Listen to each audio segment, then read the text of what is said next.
ఒక పేద కట్టెలు కుట్టేవాడికి దేవత 3 వరాలిచ్చింది. అతను కోరుకుంటే రాజవ్వచ్చు. అపారమైన సంపద పొందవచ్చు. కాని ఒక్క రాత్రిలోనే ఆ వరాలన్నీ వృధా అయ్యాయి. అది కూడా కోపం వల్ల కాదు, యుద్ధం వల్ల కాదు. కేవలం వేడి వేడి గారెల కోసం. అసలా రాత్రి ఏమైంది? ఎందుకు చివరికి వాళ్ళ దగ్గర మిగిలింది పేదరికమే? వనదేవత ఎందుకు నవ్వింది? తెలుసుకోవాలంటే ఈ కథ పూర్తిగా వినండి. 3 వరాలు జానపద కథ. అనగనగా ఒక ఊరి చివరన అడవికి అంచున గడ్డి పైకప్పు గల చిన్న గుడిసెలో సోమయ్య అనే కట్టెలు కొట్టేవాడు ఉండేవాడు. అతను అమాయకుడు, కష్టజీవి. ఎవరికీ అన్యాయం చేయని మంచి మనిషి. ఉదయం వెలుతురు రాకముందే గొడ్డలి భుజాన వేసుకుని అడవికి వెళ్లి సాయంత్రం అయ్యే వరకు చెట్లు నరికి కట్టెలు కొట్టి తెచ్చి అమ్మేవాడు. ఆ డబ్బుతోనే రోజు గడిపేవాడు.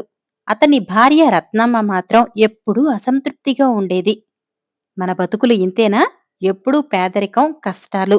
మనం కూడా రాజులా బతకలేమా అని రోజూ గొడవ పడేది. సోమయ్య నవ్వుతూ, రత్నమ్మ, మనకు ఉన్నది చాలదా? కడుపు నిండా తింటున్నాం, ఆరోగ్యంగా ఉంటున్నాం. ఇంకా ఏం కావాలి అని చెప్పేవాడు. కాని ఆమెకు అది సరిపోదు. ఒకరోజు సోమయ్య అడవిలో చాలా లోతుకి వెళ్ళాడు. అక్కడ ఒక భారీ పురాతన వటవృక్షం కనిపించింది. ఆ చెట్టు చుట్టూ విచిత్రమైన నిశ్శబ్దం. పక్షులు కూడా కూయటం లేదు. ఇది నరికితే చాలా కట్టెలొస్తాయి అని గొడ్డలి ఎత్తాడు. మొదటి దెబ్బ పడగానే ఒక అద్భుతమైన వెలుగు. ఆ చెట్టు మధ్యలో నుండి ఒక వనదేవత ప్రత్యక్షమైంది. సోమయ్య, ఆగు! అనే మాటలు వినిపించాయి. సోమయ్య భయంతో చేతులు జోడించాడు. అమ్మా, నన్ను క్షమించు. ఈ కట్టెలు కొట్టి అమ్మకపోతే మాకు రోజు గడవదు. ఈ పని తప్ప నాకు ఇంకే పని రాదు. తెలియకనే మీ చెట్టును నరికేందుకు వచ్చాను. దయచేసి నన్ను కాపాడండి అని ప్రార్థించాడు. సోమయ్య, నీ అమాయకత్వం, నీ నిజాయితీ నాకు నచ్చాయి. నీ కష్టానికి ప్రతిఫలంగా నేను నీకు 3 వరాలు ఇస్తున్నాను. నువ్వు మనసులో ఏది కోరుకున్నా వెంటనే నెరవేరుతుంది. కాని జాగ్రత్త, ఈ అవకాశం కేవలం 3 సార్లు మాత్రమే అని చెప్పి క్రమంగా వెలుగులో కలిసిపోయింది. చుట్టూ మళ్లీ నిశ్శబ్దం అలుముకుంది. సోమయ్య ఆనందంతో ఇంటికి పరిగెత్తి రత్తమ్మకు ఈ విషయం చెప్పాడు. రత్తమ్మ కళ్ళల్లో ఆశ మెరిసింది. అయితే మన పేదరికం పోతుంది. బంగారం కోరుకుందాం. వద్దు రత్తమ్మ, బంగారం ఎందుకు? మనమే రాజు రాణి అయిపోతే ఎలా ఉంటుంది? అది కాదు, ముందుగా పెద్ద కోట, సేవకులు, అపారమైన ధనం కోరుకుందాం అని ఇద్దరు ఊహల్లో తేలిపోయారు. ఎవరు ఏం కోరుకోవాలా అని గంటల తరబడి వాదించారు. కానీ చివరికి ఏం కోరుకోవాలో నిర్ణయించలేకపోయారు. అప్పటికే బాగా చీకటి పడింది. రోజంతా ఏమీ తినకపోవటంతో ఇద్దరికీ విపరీతమైన ఆకలి వేసింది. చిన్న గుడిసెలో నిశ్శబ్దం అలుముకుంది. రత్తమ్మ ఆకలికి అసలు విషయం మర్చిపోయి, అబ్బా, ఇక ఆలోచనలు ఆపు సోమయ్య. ఈ సమయంలో వేడివేడి గారెలు ఉంటే ఎంత బావుంటుందో. ఆమె అలా అనుకోగానే వెంటనే వారి ముందు పళ్ళాల నిండా ఘుమఘుమలాడే వేడివేడి గారెలు ప్రత్యక్షమయ్యాయి. గుడిసె మొత్తం సువాసనతో నిండిపోయింది. సోమయ్య తేరుకుని, సోమయ్య గుండె దడదడలాడింది. అయ్యో రత్తమ్మ, మనం పెద్ద పొరపాటు చేసేశాం. మన మొదటి వరం వృధా అయింది అన్నాడు. కొద్దిసేపటికి ఇద్దరు గొడవ పడటం మొదలుపెట్టారు. సోమయ్య కోపంతో అదుపు కోల్పోయాడు. ఆవేశంలో ఏం మాట్లాడుతున్నాడో కూడా అతనికి తెలియలేదు. నీకు అంతగా గారెలు కావాలంటే అవన్నీ నీ ముక్కుకే అతుక్కుపోని అని గట్టిగా అరిచాడు. మళ్ళీ ఒక మెరుపులాంటి మాయా శబ్దం. చూస్తుండగానే గారెలన్నీ ఎగిరి వెళ్లి రత్తమ్మ ముక్కుకు దడాలున అతుక్కుపోయాయి. రత్తమ్మకు ఏం చేయాలో అర్థం కాలేదు. ఆమె ఎంత ప్రయత్నించినా అవి రావటం లేదు. భయంతో కేకలు వేయసాగింది. ఇప్పుడు వారి దగ్గర ఒక్క వరం మాత్రమే మిగిలింది. గుడిసెలో నిశ్శబ్దం అలుముకుంది. రత్తమ్మ కన్నీళ్లు తుడుచుకుంటూ, నాకు రాజ్యం వద్దు, సంపద వద్దు. నా ముక్కు మామూలుగా అయిపోతే చాలు సోమయ్య అని ఏడవసాగింది. సోమయ్య ఆమె బాధను చూడలేకపోయాడు. ఆ తర్వాత నిశ్శబ్దంగా చివరి వరం కోరుకున్నాడు. రత్తమ్మ ముక్కు మునుపటిలాగా కావాలి అని. వెంటనే గారెలు మాయమయ్యాయి. ఆమె ముక్కు సాధారణంగా మారింది.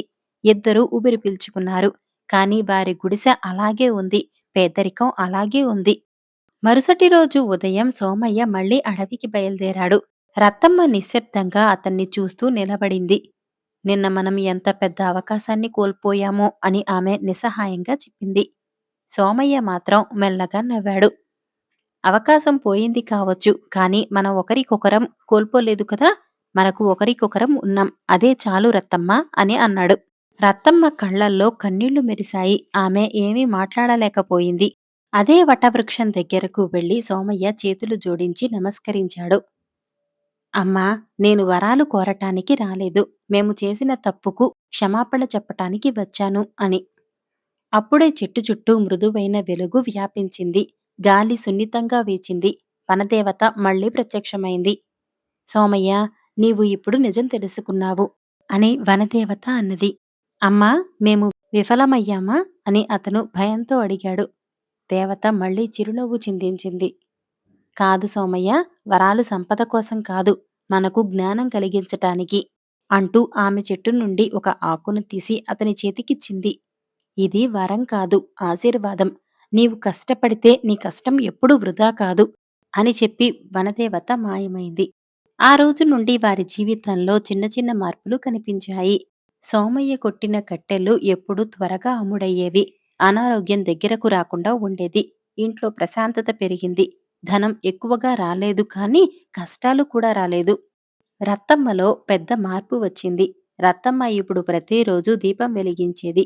మాకు సంపద ఇవ్వలేదు, కానీ మనశ్శాంతి ఇచ్చారు అని దేవుడికి కృతజ్ఞతలు చెప్పేది. సంవత్సరాలు గడిచిపోయాయి. సోమయ్య, రత్తమ్మ ఇప్పుడు వృద్ధులయ్యారు. జీవితం ప్రశాంతంగా ఉంది. పేదరికం ఉన్నా బాధలేదు. ఊరివాళ్లు వారిని గౌరవంగా చూసేవారు. కాని ఒక సంవత్సరం అకస్మాత్తుగా తీవ్రమైన కరువు వచ్చింది. వర్షాలు పడలేదు. పంటలు ఎండిపోయాయి. ఊరంతా కష్టాల్లో పడింది. గ్రామ పెద్దలందరూ ఒకచోట సమావేశమయ్యారు. ఇలా ఉంటే మన ఊరు ఖాళీ అవుతుంది. నీళ్లే లేవు, తిండి లేదు అని చర్చించుకోసాగారు. ఇంతలో ఒక వృద్ధుడు ఇలా అన్నాడు. అడవిలోని ఆ వటవృక్షం దగ్గర ఏదో దైవశక్తి ఉందని పెద్దలు చెప్పేవారు. ఆ వృద్ధుడు ఇలా అనగానే అందరూ సోమయ్యను చూశారు. సోమయ్య, నువ్వే అక్కడికి వెళ్ళి రావాలి అని సోమయ్యను వేడుకున్నారు. సోమయ్య మొదట సంకోచించాడు. నేను వరాలు అడగను అన్నాడు. నీకోసం కాదు సోమయ్య, ఊరికోసం అని అందరూ సోమయ్యను ఒప్పించారు. సోమయ్య ఒంటరిగా అడవికి వెళ్ళాడు. వటవృక్షం కింద కూర్చొని కళ్ళు మూసుకున్నాడు. అమ్మా! నాకోసం కాదు, మా ఊరి కోసం వచ్చాను అని ప్రార్థించసాగాడు. గాలి ఒక్కసారిగా బలంగా వీచింది. ఆకాశం నల్లగా మారింది. వనదేవత మళ్ళీ ప్రత్యక్షమైంది. సోమయ్య, మళ్ళీ ఎందుకొచ్చావు అని వనదేవత సోమయ్యను ప్రశ్నించింది. అమ్మా! నేను నాకోసం రాలేదు. మా ఊరు కష్టాల్లో ఉంది. వారికి సహాయం చేయటానికి వచ్చాను అని దేవతకు నమస్కరించాడు. దేవత కళ్ళలో గంభీరత. నేను నీకు వరం ఇవ్వను, కాని ఒక పరీక్ష ఇస్తాను అని వనదేవత సోమయ్యతో అన్నది. సోమయ్య, ఏమైనా చేస్తానమ్మా మా ఊరి కోసం అన్నాడు. దేవత నేలపై 3 కాంతి వలయాలను చూపించింది. బంగారం, నీరు, జ్ఞానం. బంగారం అపార సంపదనిస్తుంది. నీరు ఊరికి జీవాన్నిస్తుంది. జ్ఞానం భవిష్యత్తుకు రక్షణ ఇస్తుంది. ఏదైనా ఇందులో నువ్వు ఒకటే ఎంచుకోగలవు అని వనదేవత సోమయ్యకు చెప్పింది. సోమయ్య కొద్దిసేపు ఆలోచించాడు. బంగారం ఉంటే కొంతకాలం మాత్రమే ఉంటుంది. నీరు ఉంటే ఈ కరువు పోతుంది. కానీ జ్ఞానం ఉంటే ఎప్పటికీ కష్టాలు రావు అని అతడు మూడోదాన్నే ఎంచుకున్నాడు. మా ఊరికి జ్ఞానం ఇవ్వండి అని కోరుకున్నాడు. దేవత చిరునవ్వు చిందించింది.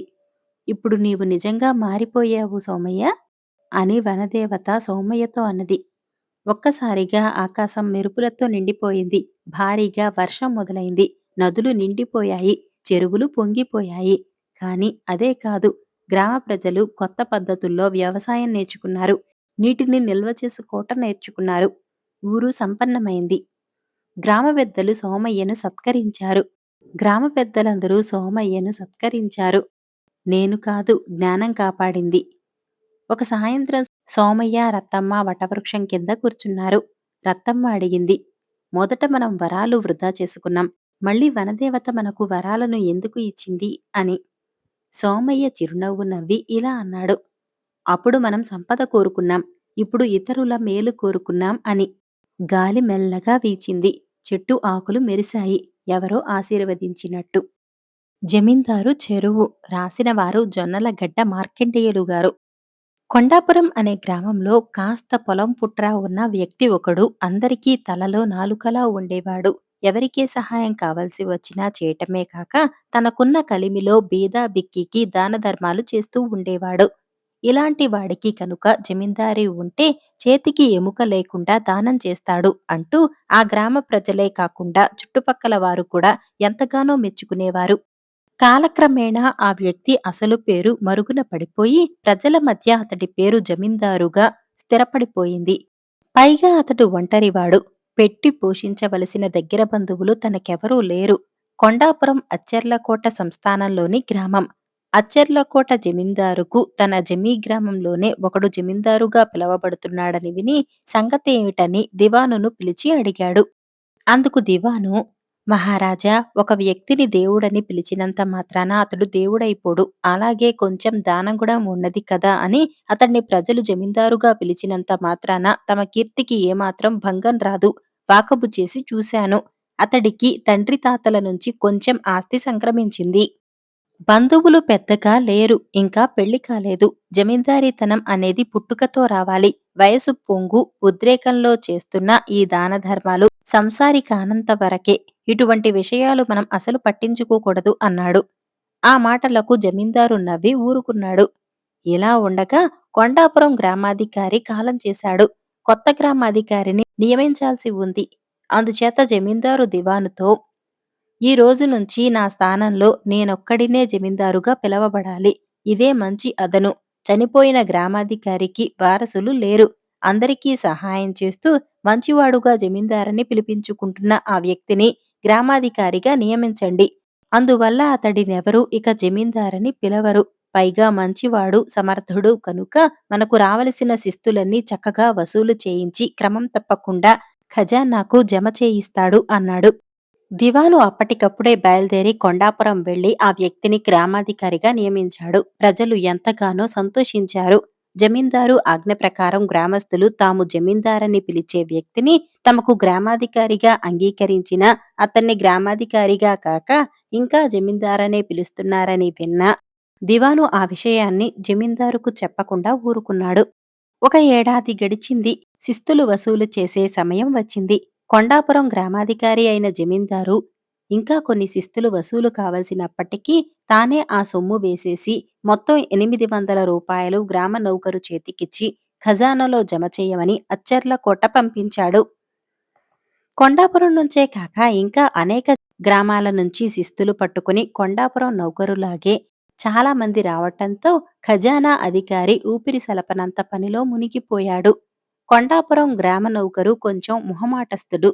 చొరవగా అధికారి ముందుకు వెళ్ళలేక తెచ్చిన సొమ్మును భద్రంగా దగ్గర ఉంచుకుని దిక్కులు చూడసాగాడు. ఆ సమయంలో అటుగా వచ్చిన దివాను అమాయకంగా కంగారుగా అటూ ఇటూ పచార్లు చేస్తున్న గ్రామ నౌకరును పలకరించి అతడు కొండాపురం నుంచి వచ్చాడని తెలుసుకుని, శిస్తు ఎంత తెచ్చావేమిటి అని అడిగాడు. దొరా, 800 తెచ్చాను అన్నాడు గ్రామ నౌకరు. అలాగా, మీ జమీందారు గ్రామాధికారి ఘటికుడే. పాతాయన ఏనాడు ఇంత పెద్ద మొత్తాన్ని ఒకేసారి జమకట్టిన పాపాన పోలేదు. నువ్వు తెచ్చిన డబ్బు చూసి సరిగ్గా ఉన్నది లేనిది తేలేంత వరకు రసీదు ఇవ్వరు. ఏమైనా సమర్థవంతుడైన గ్రామాధికారి పంపిన నౌకరును గౌరవించి తీరాలి మరి అంటూ దగ్గరుండి 800 రూపాయలు జమకట్టినట్టుగా రసీదు తెప్పించి ఇచ్చేశాడు. అయితే ఇక్కడ దివాను గ్రామ నౌకరు ఖజానా అధికారికి డబ్బు చెల్లించేసి రసీదు కోసం ఎదురుచూస్తున్నాడని పొరపాటు పడ్డాడు. ఇక ఖజానాధికారి కూడా డబ్బు తీసుకున్నాననే అనుకుని దివాను చెప్పిన మాటకు గౌరవం ఇచ్చి డబ్బు జమ వేసుకున్నట్టుగా రసీదు ఇచ్చేశాడు. గ్రామ నౌకరు బిడియేస్తుడు కనుక ఏమంటే ఏమొస్తుందో అని భయపడి రసీదు, ఖజానాకు కట్టని డబ్బు తిరిగి తీసుకువచ్చి జమీందారు గారికి ఇచ్చేశాడు. జమీందారు గ్రామాధికారి రసీదును 800 రూపాయలను జాగ్రత్త పెట్టాడు. ఒక రోజున ఆయన ఉదయం పొలం వెళ్లి తిరిగి వస్తుంటే తన గ్రామంలోని ఆడవాళ్లు బిందెలతో ఎదురయ్యారు. వాళ్ళు గ్రామానికి అరకోసు దూరంలో ఉన్న కొండవాగు నుంచి మంచినీళ్లు తెచ్చుకుంటున్నారు. అది చూసి గ్రామాధికారి జమీందారు జాలిపడి గ్రామం సమీపంలో చెరువు తవ్విస్తే బాగుండును అనుకున్నాడు. వెంటనే ఆయన మంచినీరు ఎక్కడ పడుతుందో చెప్పగల నిపుణులను పిలిపించాడు.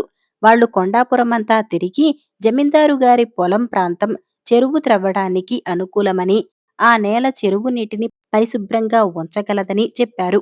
జమీందారు గ్రామాధికారి తనకున్న పొలంలో 1 ఎకరం నేల కేటాయించి చెరువు తవ్వించే ప్రయత్నం చేశాడు. అందుకోసం జమీందారుకు కట్టకుండా గ్రామ నౌకరు తిరిగి తెచ్చిన 800 ఖర్చు పెట్టాడు. చెరువు పూర్తయ్యాక అందరూ దాన్ని జమీందారు చెరువు అని పిలవసాగారు. ఆ నీరు చాలా తియ్యగా ఉండి త్వరలోనే చుట్టుపక్కల గ్రామాల్లో పేరు సంపాదించుకుంది. అయితే అందరి నోళ్లల్లోనూ అది జమీందారు చెరువుగా నానుతూ అచ్చెర్లకోట జమీందారుకు తెలియవచ్చింది. జమీందారు పేరు మీద చెరువేమిటని ఆయన చాలా ఆశ్చర్యపోయాడు. జమీందారు దివానును పిలిచి ఆరా తీశాడు. తీగలాగితే డొంక కదిలినట్టు కొండాపురం నుంచి ఖజానాకు 800 జమ కాలేదన్న విషయం బయటపడింది. జమీందారు కోపంగా కొండాపురం వెళ్లి జమీందారు గ్రామాధికారిని నిలదీశాడు. జమీందారు గ్రామాధికారి జరిగింది చెప్పి జమీందారుకు రసీది చూపించి, ఇది ఏ విధంగా చూసినా జమీందారు చెరువు. స్థలం నాదే అయినా తమరు కళ్ళెర్ర చేస్తే ఆ స్థలం హక్కు మీదే అవుతుంది. ఆ చెరువు తవ్వించిన ఖర్చు తమ ఖజానాదే. డబ్బు చెల్లించినట్టుగా రసీదు ఉంది కాబట్టి ఆ డబ్బును నేను చెరువు కోసమే ధైర్యం చేసి వినియోగించాను. మేమందరము జమీందారు సేవకులం. జమీందారు సేవకుడిగా నేను తవ్వించినప్పటికీ ఇది జమీందారు చెరువని పిలవటంలో తప్పులేదు కాబట్టి మాపై కోపగించుకోకండి అన్నాడు. జమీందారు కొంచెంసేపు మౌనంగా ఆలోచించి గ్రామాధికారి జమీందారు కేసి తిరిగి, జమీందారంటే ప్రజలలో కలిసిపోయి వాళ్లకు మేలు చేయటమేనని నీ ప్రవర్తన చెబుతున్నది. అందుచేత నువ్విక గ్రామాధికారివి కావు, కొండాపురం జమీందారువి. నిన్ను సాటి జమీందారుగా అంగీకరిస్తున్నాను అన్నాడు. బేతాళ కథలు గోపన్న గొప్పతనం. పట్టువదలని విక్రమార్కుడు చెట్టు వద్దకు తిరిగి వెళ్లి చెట్టుపై నుంచి శవాన్ని దించి భుజాన వేసుకుని ఎప్పటిలాగే మౌనంగా శ్మశానంకేసి నడవసాగాడు. అప్పుడు శవంలోని బేతాళుడు, రాజా, భీతి గొలిపే ఈ శ్మశానంలో ఇంత అర్ధరాత్రి వేళ ప్రతి ఒక్కసారి అనుకున్నది సాధించాలనే నీ ప్రయత్నం భంగపాటుకు గురి అవుతున్నా మొక్కవోని నీ పట్టుదల అభినందించదగినదే. అయితే మనిషిలో విచక్షణ జ్ఞానం, సాధ్యాసాధ్యాల గురించిన అవగాహన లోపించినప్పుడు పట్టుదల మొండితనంగాను, శ్రమ ఓర్పు అనేవి అమాయక జడత్వ లక్షణాలుగాను పరిణమించే ప్రమాదమున్నది. ఇందుకు ఉదాహరణగా బాగా డబ్బు సంపాదించాలని, అందరి చేత గొప్పవాడు అనిపించుకోవాలని ఆశించిన గోపన్న అనేవాడు విచక్షణ, తార్కిక దృష్టి లోపించిన కారణంగా లభించిన అవకాశాలను జారవిడుచుకున్నాడు.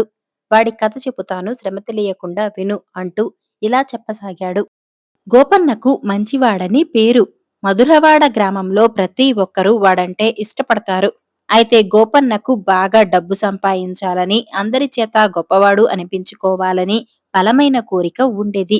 ఆ ఉద్దేశంతో వాడు ముందుగా తన గ్రామంలోని పేరుపడ్డ పండితుడు రామశర్మ ఇంటికి వెళ్ళాడు. రామశర్మ గోపన్న పరిజ్ఞానాన్ని పరీక్షించాడు. 1 వారం రోజుల పాటు వాడికి పాఠాలు చెప్పి వల్లె వేయించాడు. తర్వాత వాడితో, నాయనా, నీలో పండితుడయ్యే లక్షణాలు లేవు. అయితే నీ గొంతు శ్రావ్యంగా ఉంది. త్రిపుర నగరంలో రాగయ్య అనే గొప్ప సంగీత విద్వాంసుడున్నాడు. ఆయన వద్దకు వెళ్లి సంగీతం నేర్చుకో అని సలహా ఇచ్చాడు. గోపన్న త్రిపుర నగరం వెళ్లి రాగయ్యను కలుసుకున్నాడు. ఆయన 1 వారం రోజుల పాటు వాడికి పాఠాలు చెప్పాక, నాయనా, నీ గొంతు శ్రావ్యమైనదే. అందులోంచి తీయని మాటలు వస్తాయి తప్ప పాటలు రాకపోవటం నాకే విడ్డూరంగా ఉంది. నువ్వు సంగీతానికి పనికిరావు. అయితే నీ చేతి వ్రేళ్లు ఎంతో పొడుగ్గా చిత్రలేఖనానికి అనువుగా ఉన్నాయి. విజయపురంలో సురేఖుడనే గొప్ప చిత్రకారుడున్నాడు. ఆయన వద్దకు వెళ్లి ఆ విద్య నేర్చుకో అన్నాడు. సురేఖుడు 1 వారం రోజుల పాటు గోపన్నను పరీక్షించి, నాయనా, చిత్రకారుడికి ఊహాశక్తి ఉండాలి.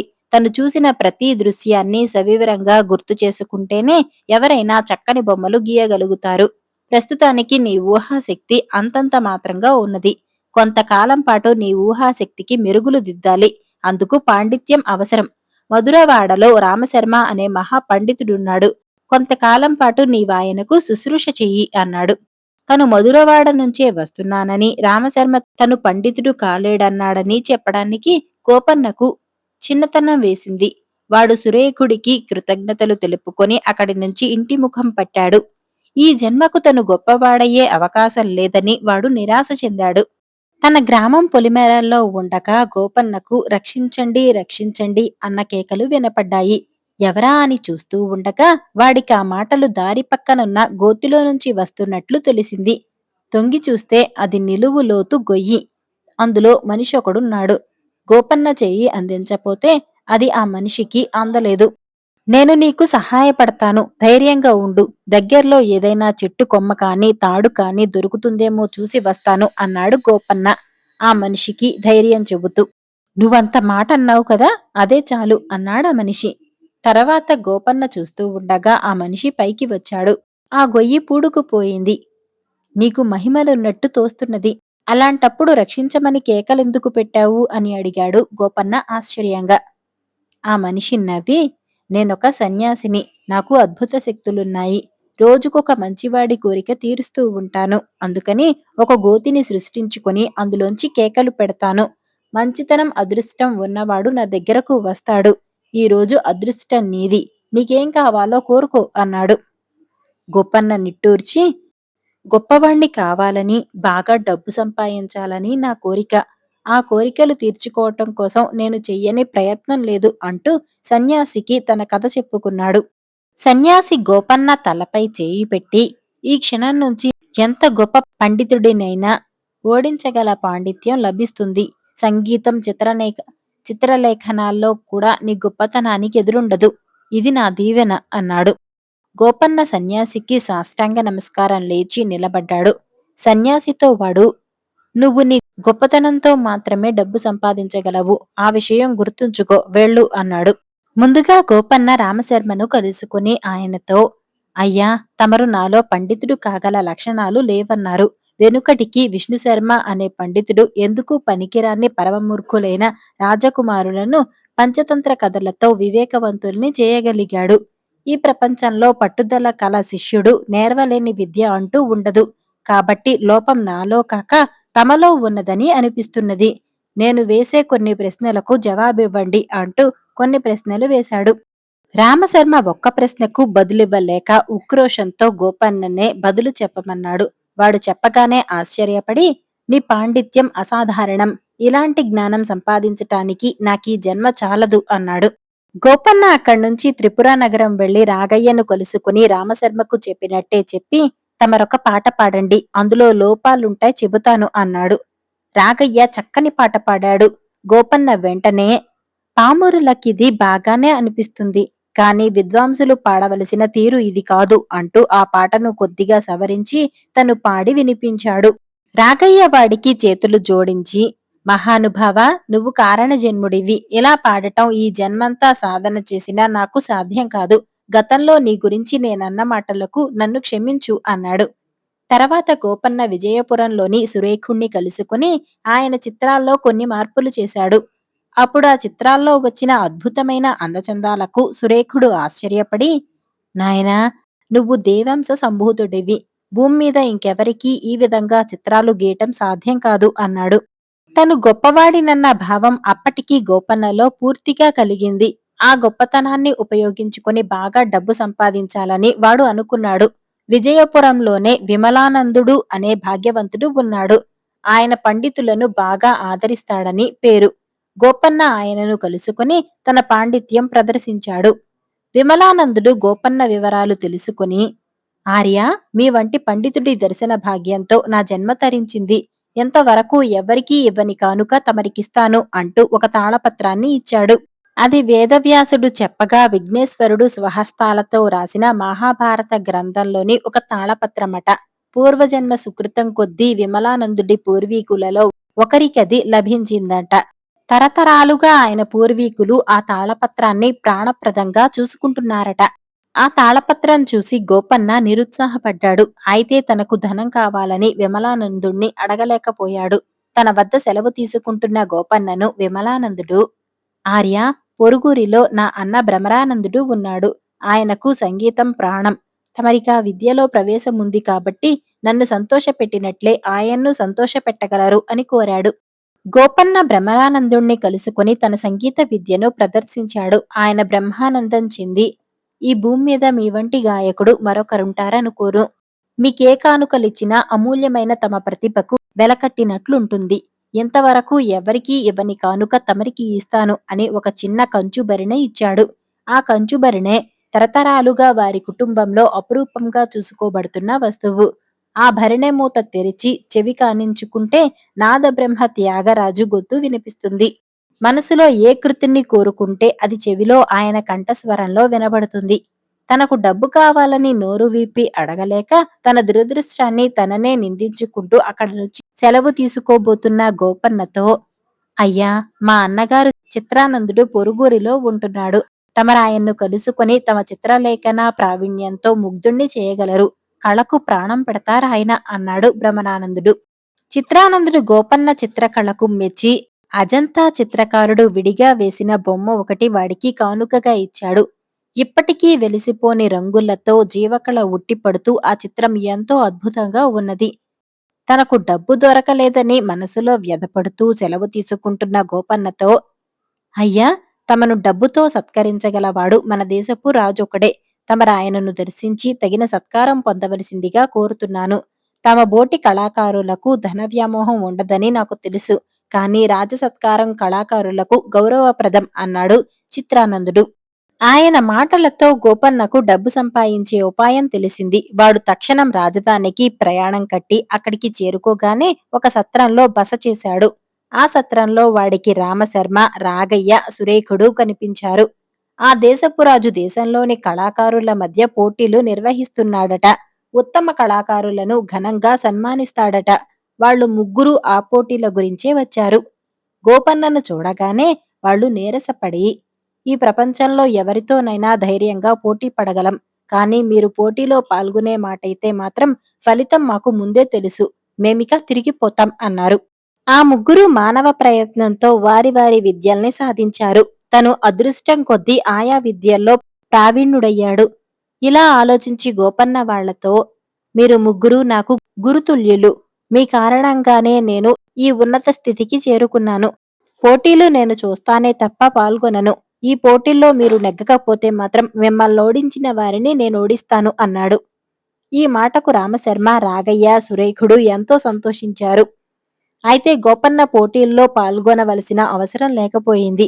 వాళ్ళు ముగ్గురు తమ విద్యల్లో అందరికంటే మిన్న అనిపించుకుని ఒక్కొక్కరు 1,00,000 వరాహాలు చొప్పున రాజు నుంచి కానుకగా పొందారు. తిరుగు ప్రయాణమైనప్పుడు వాళ్ళు ముగ్గురు గోపన్నకు కొంత డబ్బు ఇస్తామన్నారు. గోపన్న వారితో, ఎవరికేది ప్రాప్తమో అదే లభిస్తుంది. నేను డబ్బును దానం తీసుకునేటందుకు ఇష్టపడను అన్నాడు. డబ్బు ఊరికే తీసుకోవద్దు. ప్రతిఫలంగా మాకేదైనా మేలు కలిగించుదురు గాని అన్నారా ముగ్గురు. వాళ్ళ ఉద్దేశం గోపన్న నుంచి తమకు తెలియని కొత్త విశేషాలు, తమ తమ విద్యలకు సంబంధించినవి తెలుసుకోవాలని. అయితే ఆ మాటను మరొక విధంగా అర్థం చేసుకున్న గోపన్న, నా దగ్గర ఏమున్నాయి? వేదవ్యాసుడి తాళపత్రం, త్యాగరాజు పాటల భరిణ, అజంతా బొమ్మ తప్ప అన్నాడు. ఆ మాట వింటూ రామశర్మ, రాగయ్య, సురేఖుడు ఆశ్చర్యపడి, ఏమిటవి? వాటి వివరాలు చెప్పండి అన్నారు. గోపన్న వారికి తన వద్ద ఉన్న అపూర్వ వస్తువుల వివరాలు చెప్పగానే వాళ్ళెంతో అబ్బురపడి, ఎంత డబ్బిచ్చినా దొరికే వస్తువులు కావవి. ఒక్కొక్కరం 1,00,000 వరహాలిస్తాం, వాటిని మాకివ్వండి అని వేడుకున్నారు. గోపన్న వెంటనే ఏమి చేసేందుకు తోచక వాళ్లతో, ఆ చెరువు గట్టున ఉన్న మర్రి నీడకు వెళదాం. అక్కడ నా నిర్ణయమేదో తెలియచెబుతాను అన్నాడు. నలుగురు అటుకేసి నడవసాగారు. గోపన్న మనసులో ఎంతగానో మదనపడుతూ చెట్టు వద్దకు చేరగానే సన్యాసి మాటల్లోని గూఢార్థం ఇప్పటికీ గ్రహించగలిగాను. సన్యాసి ఎవరని అడక్కండి. మీరు నిజమైన కళాకారులు. ఈ అపూర్వ వస్తువులు మీ వద్ద ఉండటమే న్యాయం అంటూ వాళ్లకు తాళపత్రం, పాటల భరిణ, అజంతా బొమ్మ ఇచ్చి వాళ్ళిచ్చిన 3,00,000 వరహాలు తీసుకుని తన గ్రామం కేసి బయలుదేరాడు. బేతాళుడి కథ చెప్పి, రాజా, గోపన్న బాగా డబ్బు సంపాదించాలని, గొప్పవాడు అనిపించుకోవాలని పట్టుదలతో ఎందరినో ఆశ్రయించి చివరకు సన్యాసి దీవెన కారణంగా ఎంతటి పండితులనైనా ఓడించగల శక్తిని సంపాదించాడు. అయితే వాడు దాన్ని సందర్భోచితంగా ఉపయోగించినట్టు కనపడదు. రాజు కళాకారుల మధ్య పెట్టిన పోటీలలో పాల్గొని పండితులనందరినీ ఓడించి ఆయన నుంచి ఎన్నో కానుకలు పుచ్చుకునే అవకాశాన్ని జారవిడుచుకున్నాడు. చివరకు తనకు లభించిన అపూర్వ వస్తువులను పండితులకిచ్చి వారి నుంచి 3,00,000 వరహాలు తీసుకుని తృప్తిపడ్డాడు. వీటన్నిటికీ వాడిలో విచక్షణ, వివేకం, తార్కిక దృష్టి లోపించటమే కదా కారణం. ఈ సందేహాలకు సమాధానం తెలిసి కూడా చెప్పకపోయావో నీ తల పగిలిపోతుంది అన్నాడు. దానికి విక్రమార్కుడు, సన్యాసి గోపన్నకు ఎంత గొప్ప పండితులనైనా ఓడించగల సకల కళా పాండిత్యం ప్రసాదిస్తూనే డబ్బు సంపాదించే విషయంలో మాత్రం ఒక నియమం, నిబంధన ఉన్న సంగతి గురించి హెచ్చరించాడు. అదేమంటే గోపన్న తన పాండిత్యం ద్వారా కాక వ్యక్తిగతమైన తన మంచి ప్రవర్తన వల్ల లభించే గొప్పతనం కారణంగానే డబ్బు సంపాదించగలడని. రాజు పెట్టిన పోటీలలో వాడు రామశర్మ, రాగయ్య, సురేకులను ఓడించగలిగి ఉండి ఆ పని చేయక తన గొప్పతనాన్ని నిరూపించుకున్నాడు. అంతేకాక తన వద్ద ఉన్న వస్తువులు నిజమైన కళాకారులకు మాత్రమే అపూర్వ వస్తువులని, వాళ్ళు వాటిని డబ్బు కంటే అపూర్వంగా చూసుకుంటారని గ్రహించాడు. తన కృత్రిమ పాండిత్యం పండితులనోడించగల శక్తిని ఇచ్చింది కాని తనకు కళా దృష్టిని ప్రసాదించలేకపోయింది. కాబట్టి ఆ వస్తువులు సమర్థులైన కళాకారుల వద్ద ఉండటమే న్యాయం. ఈ విధంగా ఆఖరి క్షణంలో వాడికి కలిగిన వివేకం కారణంగా పండితులిచ్చిన 3,00,000 వరహాలతో తృప్తిపడి తన గ్రామం వెళ్ళిపోయాడు అన్నాడు. రాజుకి ఈ విధంగా మౌనభంగం కలగగానే బేతాళుడి శవంతో సహా మాయమై తిరిగి చెట్టెక్కాడు.